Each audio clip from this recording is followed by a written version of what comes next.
ইয়া আল্লাহ, কি একটা অবস্থা দেখেছো? দেখেন আমাদের বাড়িতে হচ্ছে রাতে খেয়ে কি করি হাঁটি, আর দেখেন কাঠগোলাপটাও অনেক সুন্দর।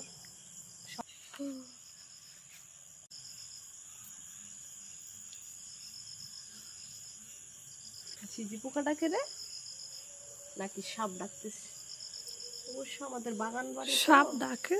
ডাকে, ওরা তো ওই জায়গায় থাকে। সুন্দর ফুল, কি স্মেল সত্যি।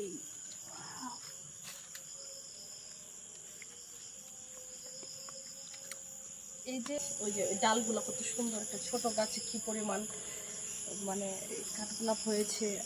আমি ছোট সময় হচ্ছে স্কুলে যখন যেতাম না, তখন অনেক বড় একটা কাঠগোলাপ থাকতো, ওই ওই জায়গা থেকে মানে নিয়ে আসতাম। তো ওইটাও ঠিক না, ওইগুলো দিয়ে আবার সুতা দিয়ে হচ্ছে আমার যে আপু আছে ও সুন্দর করে এই কি জানি একটা চরকি চরকি বানিয়ে দিত, আর দৌড় দিতাম এই মনে মন করে নড়তো, খুব ভালো লাগতো।